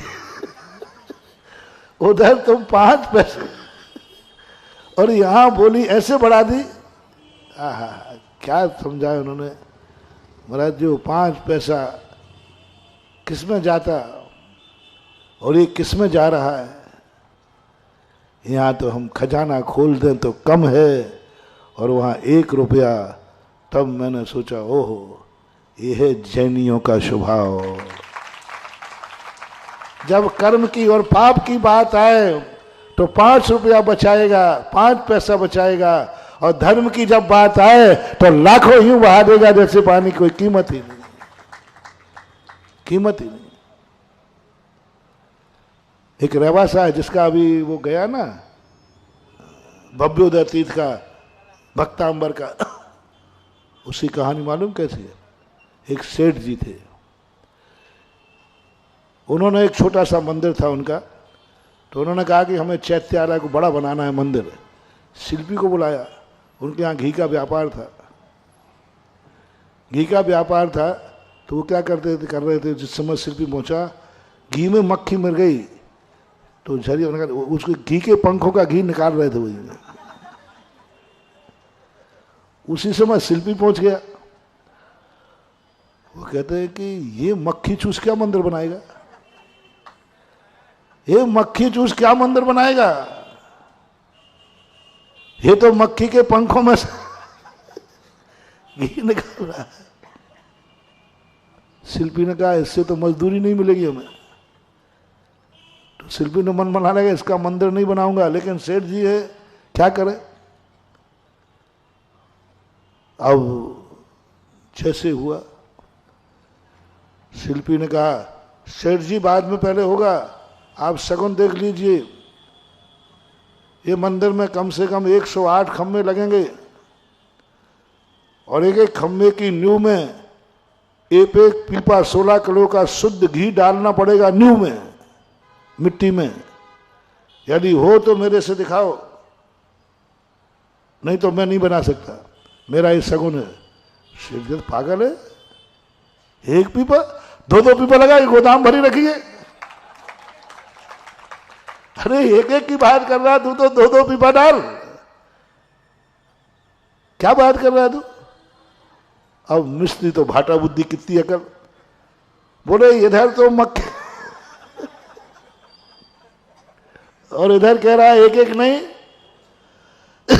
तो उसने सोचा ऐसे दोनों सेठ जी लगेंगे, बोले लगा खुदवा गड्ढे, गड्ढे खुदवाए, 2-2 पीपा रखवा दिए। देखो सेठ जी अब मिट्टी में जाए, अरे देर क्यों कर रहा हो, और कम पड़े तो और रखवा दूं। वो मिस्त्री गिर पड़ा चरणों में। सेठ जी आप झड़ियों की बुद्धि को कोई पार है क्या। यदि आप घी के 2-2 पीपे मिट्टी में डाल देते हैं तो ये मक्खी में से क्यों निकाल रहे थे। बोले बेटा हम लोग 2 रूप में रहते हैं, संसार के कार्यों के लिए बनिया हैं और धर्म के कार्य के लिए जैन हैं। संसार के कार्य के लिए तो बनिया है, मक्खी में से निकाल करके घी 2 बूंद बचाएंगे, और परमार्थ का काम आएगा तो पूरी गोदाम खोल देंगे। ये जैनियों का 2 रूप। दुनिया में एक ही जाति ऐसी है जिसके 2 रूप हैं, मंदिर में जैनी, घर में बनिया। संसार के कार्य बनिया बन के करेगा और धर्म के कार्य जैन बन के करेगा। ये 2 आज तक दुनिया में कितने भी जातियां हैं, जातियों के 2 रूप कभी नहीं होते। संसार में कितनी जातियां हैं, इनके 2 रूप कभी नहीं होंगे। मात्र जैन जाति एक ऐसी है जिसके 2 रूप होते हैं। संसार के कार्यों में तो मक्खी चूस है और परमार्थ के कार्यों में खोल दो गोदाम है। छिपी टोला वालों आपको क्या मानूं, धर्म कार्य में तो बनिया। आगरा वालों धर्म कार्य में तो बनिया। महाराज जी बहुत घनी खम्मा अन्नदाता, कछु है ही नहीं महाराज हमारे पास, ऐसे करते थे। कभी नहीं बनना अनुभव, देव शायद गुरु के सामने कभी गरीब नहीं बनना, और संसार के कार्यों में कभी अमीर नहीं बनना। जाओ, तुम्हारा कभी भी धन की कमी नहीं आएगी। संसार के कार्यों में कभी अमीरी मत दिखाना। चाय पीना है हाथ ठेला की पीना, 7 स्टार में नहीं। 250 रुपया बचेंगे। और शांति धारा की बोली की बात आए तो सारा नगर पीछे हो जाए, पट्टे की बोली आगे आ जाए, क्योंकि धर्म का कार्य। जब वही चाय 5 रुपए मिल रही तो 250 में क्यों? यह है जैनी का लक्षण। जब 5 रुपए में मिल सकती है चाय तो 250 में क्यों? 2 मिनट खड़े होकर पी लेंगे और क्या होगा, लेकिन 250 तो नहीं कमाएंगे। और परमार्थ की बात जब आती है तो एक ही बात कहता है, काय के लिए कमाया था, किसके लिए कमाया था। बस ये जो 2 रूप होते हैं, जैनी के और बनिया के, महानुभाव 2 रूप सदा रखना। आप कहते हैं, मैंने आपको ये कहते हुए पाया गया, जब आप मकान बनाते हैं तो आप क्या कहते हैं? थोड़ा सा इंजीनियर कहता साहब ऐसा बनेगा, थोड़ा ज़्यादा पैसा लगेगा, तो आपका जवाब क्या होगा? अरे लगा भैया, लगा, काय के लिए कमाया है। बोलो ना, यही होगा ना। गाड़ी अच्छी है तुम्हारी, बहुत बढ़िया गाड़ी है, नया मॉडल निकला, बोले साहब और नया नंबर चाहिए। साहब इस नंबर की और गाड़ी चाहने के लिए आपको 5 लाख ज़्यादा लगेंगे। अरे 6 लाख पकड़।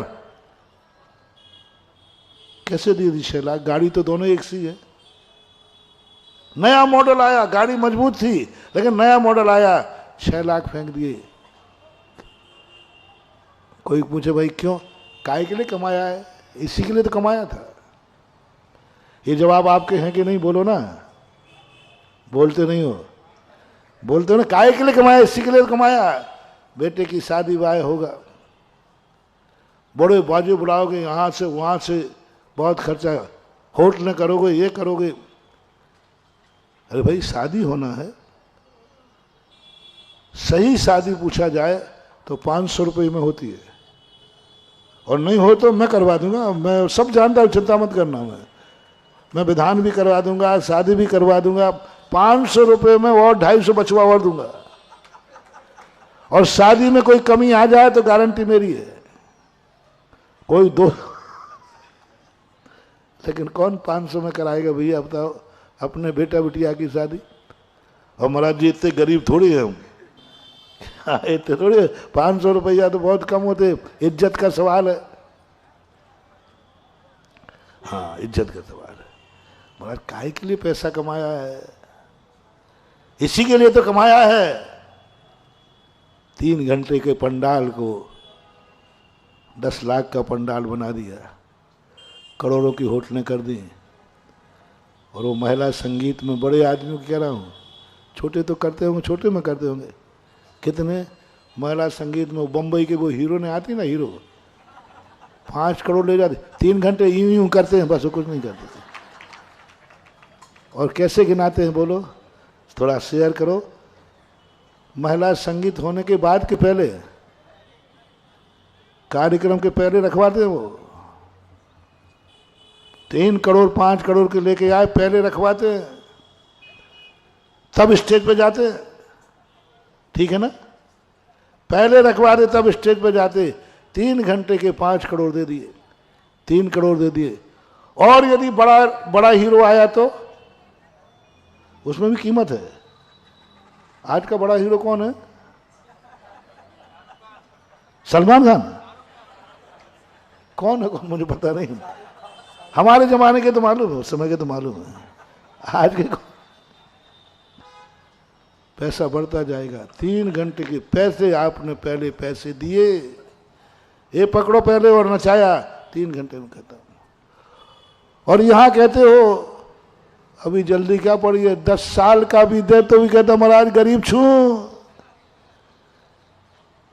धर्म कार्य में कहता है जल्दी क्या, हम तो किस्तों में देंगे। यहां 1 करोड़ भी 10 साल में, और वहां 3 करोड़ भी कार्यक्रम पहले। कैसे दे देते हो आप लोग 3 करोड़? अभी तुमने कहा ना महाराज जी आपको तो पैसे की कोई कीमत ही नहीं है, आप तो ऐसे लगता है कि हम लोग सारी जायदाद आपके सामने दान दे दें तभी आपकी छाती को। आप बोलो हम जब दान की बोलते हैं ना, और यदि किसी ने 2-3 बार और बोल दिया तो वो तो मैं बोलता नहीं। अब क्या चाहे तो महाराज बताओ, क्या क्या चाहे तो, प्राण लेना है क्या बताओ, सारी जायदाद तुम्हें लिख दूं कहो तो ये फैंसी ड्रेस करके दिखा दो।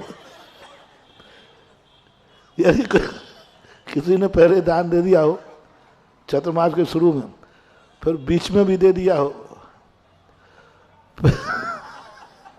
और अब और कहूं उसे नहीं तुझे और देना है, तो मुझे अब महाराज ऐसा करो ये बाल बच्चे भी आप ही ले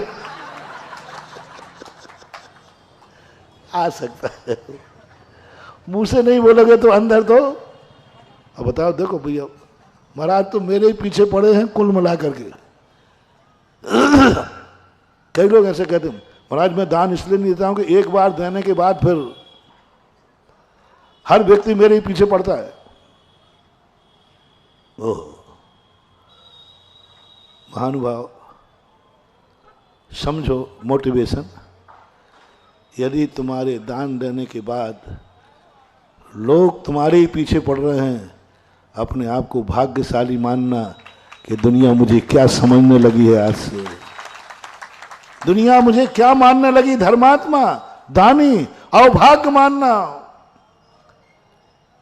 अवभाग्य मानना, छुपना नहीं, अवभाग्य मानना। कम से कम मैंने जो अभी कहा था कि कमेटी उठ करके ये भाव करने में, उस दरवाजे से तो आज तक कोई खाली हाथ नहीं आया। आप लोग जाते ना पान नहीं करने के लिए, 2 बात। एक अरे भाई वहां क्यों जा रहे हो, बेइज्जती और होगी, कुछ मिलने वाला। यदि कमेटी की मीटिंग में लोगों की दृष्टि में आपकी ये छवि है, महानुभाव निश्चित समझना तुम्हारे बुरे दिन चालू हो गए, और एक दिन तुम ऐसे आओगे कि एक एक दाने को कौड़ी को तरसोगे, कर्जे में सारी संपत्ति बिकेगी। कौन सा अभिशाप है? सामान्य भैया वहां जाके मत जाओ। और वो बोल भी देगा। दूसरा अभिशाप अभी मैंने 20-25 मिनट पहले बताया था। 2 बातें अपनी जिंदगी में कभी मत लेना, मैं अपने भक्तों से कह रहा हूं।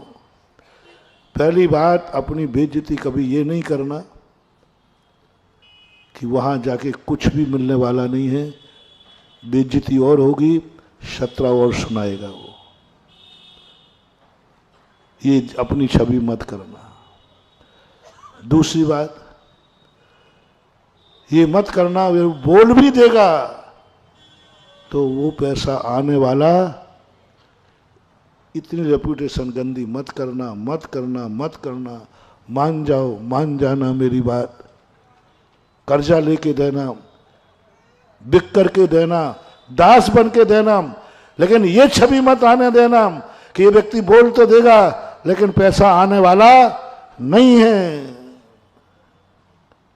ये छवि खराब मत करना। चाहे मरना पड़े तो मर जाना, बिकना पड़े तो बिक जाना।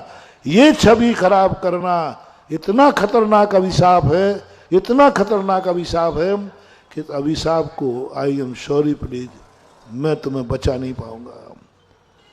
क्योंकि समाज में सबकी धारणा क्या बन गई कि इससे पैसा आने वाला नहीं है। ये छवि कभी मत बनाना। भीख मांगना हो तो मांग लेना, ये छवि मत बनाना। क्योंकि इस छवि से मैंने शास्त्र पढ़े हैं, धनंजय चरित्र के अंदर सोने की मोहर रख दी, अंगारा बन गई, सोना माटी हो जाएगा, सोना माटी हो जाएगा। 56 करोड़ की दीनारें बिला जाएंगी तेरे 9 महीने के अंदर, तब तू जन्म लेगा तो तेरे पास कुछ नहीं होगा। ये छवि मत बनाना। क्या छवि बनाना? पक्का है वहाँ जाओगे खाली हाथ नहीं आओगे, और सम्मान और मिलेगा। और तुम जय जनन नहीं करोगे, वो जय जनन करेगा। भैया आप जितनी उम्मीद लेके आए थे, मैं क्या करूं, उस उम्मीद के अनुसार मैं नहीं बोल पाया, क्योंकि मेरी इतनी ही शक्ति है, इतनी ही शक्ति है। मुझे खेद है कि आप जिस उम्मीद से आए थे उस उम्मीद का समर्थ मेरे में नहीं है। उल्टा बोलेगा, जाओ ऐसे लोगों से यदि एक कौड़ी भी मिले तो करोड़ रुपया समझना, अनगिनत समझना। जो अवभाग्य मान रहा है तुम्हारे पास आने से, उसके दरवाजे जाने से वो अवभाग्य मान रहा है। ओहो मेरे कितने भाग्य हैं, आप पंचों ने मुझे इसके योग्य समझा। ओहो मैंने कितने पुण्य किए, महाराज ने मुझे इस योग्य समझा। बोली बोलते समय मैं ज्यादातर देखता नहीं हूं, आप देखना हमारे नेचर में आचार्य से जब बोली बोलती हम ऐसे बैठे रहते। क्यों मालूम है? क्योंकि मैं ऐसे नहीं बैठूंगा, मैं ऐसे बैठूंगा तुम ऐसे बैठोगे।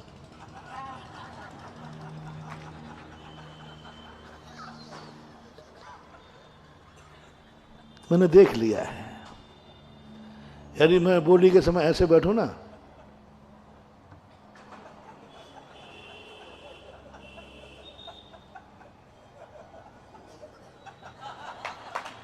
मैं बैठ जाऊंगा। अब जब मैं ऐसे बैठूंगा तो तुम्हारे जो योग, मैं किसको ढूंढ रहा हूं ऐसे करने का अर्थ क्या भैया, बोलो ना। तो तुम क्या समझोगे? इसका अर्थ है महाराज किसी को, तो फिर जो देने लायक है वो क्या करेगा? उस साइड में से हमें देखेगा कहीं महाराज मुझे नहीं देख ले मैं। और मैंने कहा ओहो साधु गर्दन ऊंची करके देखना चाह रहा है और ये छुपना चाह रहा है, ये दुर्भाग्य का दुर्भाग्य न बढ़ जाए, इसलिए तुझे न छुपना पड़े, इसलिए मैं ही नहीं देखता हूं, बैठ जाता हूं, तुम्हारे कारण से बैठता हूं। मैं उस दिन देखना शुरू कर दूंगा जिस दिन तुम ऐसी गर्दन, काश महाराज की दृष्टि मेरे पे पड़ जाए तो जो कहो वो मैं दे दूंगा। हाँ ऐसे ही नहीं है मैं बैठा रहता हूं। हमें पता चल जाए कि सभा में ऐसे लोग बैठे हैं जो इस इंतजार में ऊंची गर्दन कर रहे हैं, महाराज मेरी तरफ तो देखो थोड़ा। और यदि मेरी तरफ दृष्टि पड़ गई तो समझ लूंगा कि चाहे घर बिक जाए, जायदाद बिक जाए, मैं ये बोली लूंगा, क्योंकि महाराज की दृष्टि मेरे पे पड़ी है। ऐसा जिस दिन हो जाएगा उस दिन मैं यूं बैठने लग जाऊंगा, क्योंकि मैं तुम्हारा हित चाहता हूं। मेरे देखने से तुम्हें छुपना पड़े, नहीं, ये पाप मैं नहीं करूंगा। साधु के, डाकू के देखने से छुपना पड़े तो सौभाग्य है, और साधु की दृष्टि से छुपना पड़े दुर्भाग्य है। डाकू देख रहा है तो छुपना, और कौन देख रहा है तुम्हें, बोलो ना। साधु देख रहा है और तुम्हें छुपना पड़े, नहीं मैं ये पाप नहीं करता, मैं ये पाप करूंगा भी नहीं। क्योंकि जिस समय तुम साधु की दृष्टि से छुप रहे हो उस समय ऐसा निधत्त निकाचित कर्म का बंध होगा, ऐसा निधत्त निकाचित बंध होगा कि तुम सामने खड़े रहोगे, कोई तुम्हें देखेगा तक नहीं, तुम चिल्लाते रहोगे, कोई पूछेगा भी नहीं। सामने से हजारों लोग निकल जाएंगे और तुम पड़े हो, कोई सहारा करने के देखेगा भी नहीं, क्योंकि तुम एक बार साधु तुम्हें देख रहा था, तुम छुप रहे थे। इसलिए ये ऐसा जीवन तुम्हारा ना हो जाए, इसलिए अच्छा है तुम तो चेतने वाले हो नहीं, तुम तो गर्दन ऊंची करने वाले हो नहीं। किस दिन? अभी नहीं कह रहा हूं, बोली के दिन। तो मैंने सोचा मैं ही गर्दन नीचे किए लेता, मैं ही गर्दन नीचे किए लेता हूं, क्योंकि सामने वाले का विनाश ना हो जाए। कई लोग कहते महाराज जी आप बोलो तो सही, ये कुछ भी कर देगा, मैं नहीं बोलता, क्योंकि मेरे बोलने के बाद मान लो उसने यूं कर दिया महाराज जी, तो ऐसे ही हो जाएगा। समझना महानुभाव, यदि मैंने बोल दिया साधु ने हाँ हाँ ठीक तू बोल, और उसने ऐसे महाराज जी हाथ देखना थोड़ा, जैसे वो स्कूल में मास्टर मारता है ना, महाराज जी अब मैंने कहा ठीक है बेटा ठीक है। अब उसका क्या होगा? अब यदि उसने मना कर दिया तो वो ऐसे ही हो जाएगा, फिर वो जिंदगी उसकी खाली हो जाएगी। इसलिए मैं नहीं बोलता हूं, और कभी बोलता हूं या देखता हूं उसी की तरफ बोलता हूं, देखता हूं जो कहता है ओहो मेरे कितने भाग्य कि गुरु ने मुझे इसके योग्य समझा, आनंद ही आनंद है। और फिर मैं कहता हूं नहीं कुछ, अरे महाराज आप चिंता तो मत करो, आपका चेला है, आपका चेला है, आपने मुझे इसके योग्य समझा, ये मेरा भाग्य है। मैंने कितना पुण्य किया कि आप मुझे इस योग्य समझ रहे हैं। महानुभाव, ऐसी आनंद की अनुभूति आ जाए, जाओ तुम आज के नागरिक हो, कल के सेठ हो, आज के सेठ हो कल के चक्रवर्ती हो, क्योंकि एक आनंद की अनुभूति हुई। एक शब्द और सुनना चाहता हूं, जो मैंने सुने हैं संसार के कार्यों में। काय के लिए कमाया है? इसी के लिए रावण ने यही कहा था, काय के लिए धन दौलत आया है, बनाओ सोने की लंका, बनाओ मेरा महल। काय के लिए? इसी के लिए तो है। जब जब आप संसार के कार्यों में तुम्हें ये भाव आवे, काय के लिए बनाया? इसी के लिए तो किया है। चलो घूमने चलते हैं, 10-20 लाख रुपया मिटा के आते, अरे भाई 50 लाख मिटा, अरे काय के लिए कमाया है? अरे शादी में वो महिला संगीत में हीरो 5 करोड़ मांग रहा है, अरे दे, काय के लिए कमाया है? साहब पहले देना पड़ेगा, हाँ निकाल दे, काय के लिए कमाया है? ऐसी आवाजें आप लोगों ने भी सुनी है कि नहीं? उनमें कहीं आप ही लोग तो नहीं है? काय के लिए कमाया है? चाय पिएंगे तो 7 स्टार में पिएंगे साहब, वही चाय इससे अच्छी यहां मिल रही। अरे क्या कमाया काय के लिए बता भाई? हाँ ठेला पे 5 रुपए की मिल रही है और 7 स्टार में 250 रुपए की मिलेगी, तो बोलो तुम क्या कहोगे? पैसा है जिनके पास, पूछ रहा हूं, बोलो ना। अरे पागल के, काय के लिए कमाया है? पीऊंगा तो 7 स्टार में पीऊंगा। मूर्ख, तुझे चाय का स्वाद आता ही नहीं है, तुझे 250 रुपए का स्वाद आता है कि वो 250 रुपए की है। चाय का स्वाद ऐसा आदमी जानता ही नहीं है। प्रवचन के प्रारंभ को ध्यान रखो, उसे चाय का स्वाद आता ही नहीं है। उसे स्वाद किसका आ रहा है? ये तो मैंने कहते खूब पाया गया। अब छिपी टोला वालों से पूछता हूं, वो क्या बोलूं, ऐसा लोकोदय तीर्थ बन रहा है, ताजमहल से भी बहुत आगे।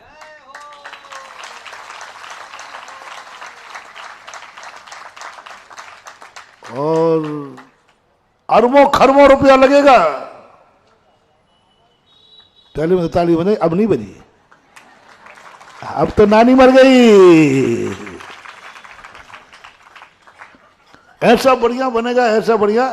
ताजमहल को हम गलत नहीं कर रहे, अभी तक आगरा एक नाम से जाना जाता ताजमहल से, अब दूसरे नाम से जाना जाएगा लोकोदय से।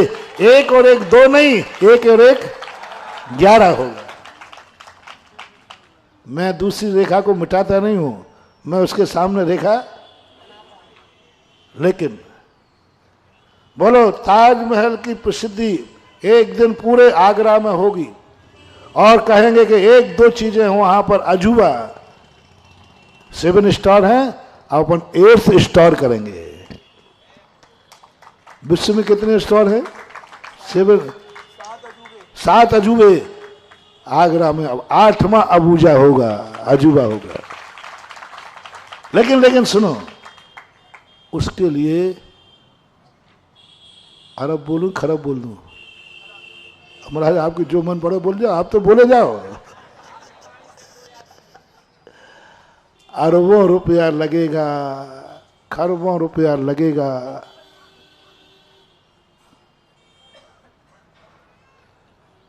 इतना सन्नाटा, इतना सन्नाटा, तो मैं बोलूं चुप हो जाओ तो ये देवियां चुप नहीं होती। इतना सन्नाटा।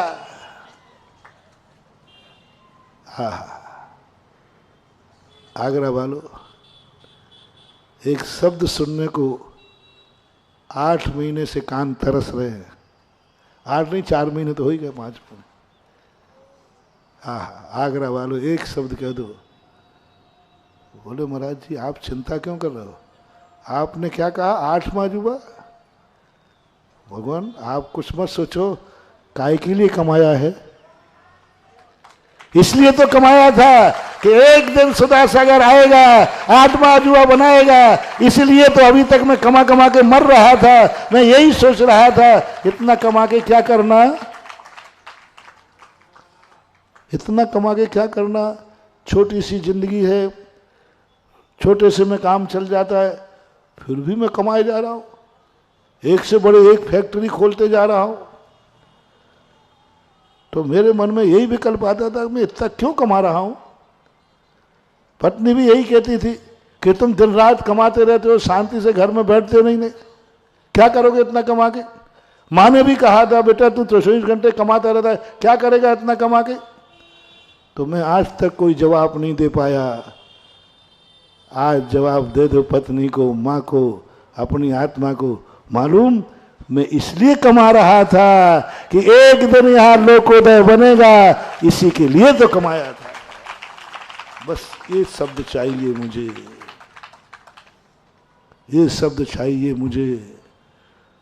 और जिस दिन तुम्हारी आत्मा से ये शब्द निकल जाएगा, खरबों क्या, खरबों क्या, सारे स्वर्ग की संपदा भी क्षेत्र पर लगती जाएगी, तुम्हें पता नहीं चलेगा। अंदर से ये आवाज आ जाए, बस बाहर से नहीं। मेरे दबाव में मत कहना, ऊपर ऊपर से नहीं कहना। एकदम महाराज प्रवचन दे रहे थे एकदम, और तुम्हारे रोंगटे खड़े हुए। ओ भगवान काय के लिए कमाया है? इसी दिन तो कमाया था जिस दिन गुरु के मुख से निकलेगा, और उसी दिन मैं कहूंगा मैंने सब कुछ इसलिए कमाया था, मैं इसलिए जिंदा हूं। अभी तक तो मर जाता। क्यों तुम लोग कोरोना में क्यों नहीं मरे रे? कोरोना में बहुत सारे लोग मरे हैं आगरा में, कि नहीं? बताओ ना। मैं हैं नहीं मरे? नहीं मरे ना? तुम लोग क्यों नहीं मरे बता दो।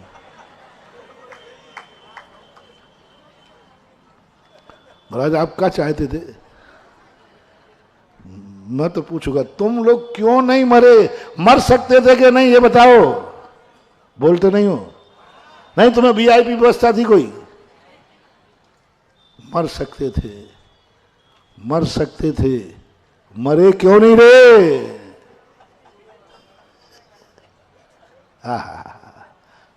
अंदर की बात कहो गर्व से। महाराज कैसे मर जाता? मेरी किस्मत में तो आपका चतुर्मास लिखा था। कैसे मर जाता? मेरी लकीर में लिखा था। मर कैसे जाता? यमराज ने भी वही खाता देगा, अरे इसको मत ले जाओ, इसकी किस्मत में तो। कैसे मर जाता महाराज? में मेरी किस्मत में तो लोकोदय तीर्थ क्षेत्र लिखा था। कैसे मर जाता मैं? कैसे मर जाता? क्या ये आवाज अंदर से आ सकती है? कैसे मर जाता मैं? मेरे हाथों तो लोकोदय तीर्थ क्षेत्र का शिलान्यास होना था, मेरे हाथों से तो जिनेन्द्र देव का मंदिर बनना था। मैं कैसे मर जाता? बस इतनी सी आवाज अंदर से आ जाए, जाओ कौरों का यमराज भी तुम्हें एक दिन पहले नहीं ले जाएगा तो उसका भी हाथ कांप जाएगा, पूरी ट्रेन ऊपर से निकल जाएगी, लेकिन तेरा बाल बांका नहीं होगा, क्योंकि तूने कहा मैं जिंदा इसलिए हूं। ट्रेन निकल जाएगी तो तू साबुत निकल जा, लोगों से बचा नहीं होगा, बच ही नहीं सकता। और देखा तुम साबुत निकल के आ गए, क्योंकि तुमने एक बार कहा था मैं इसलिए जिंदा हूं। सुबह भगवान का अभिषेक करने जाते हो ना, तो रात में मरे क्यों नहीं? मर सकते थे कि नहीं, बोलो ना, कहो अंदर से, कैसे मर जाता प्रभु? सुबह मेरी किस्मत में अभिषेक लिखा था, आज मैं जिंदा हूं तो इस अभिषेक के लिए, आज मैं जिंदा हूं गुरु का प्रवचन सुनने के लिए। यदि मर जाता तो ये प्रवचन कौन सुनता? मेरी किस्मत में तो ये लिखा है। काहे के लिए कमाया है, काहे के लिए जिंदा हूं, क्यों जी रहा हूं? मेरे से छोटे छोटे लोग मर गए, मैं जिंदा हूं इसलिए जिंदा हूं कि मेरे सामने ये होना था। बस एक शब्द कह दो, कितने सालों से कमा रहे हो?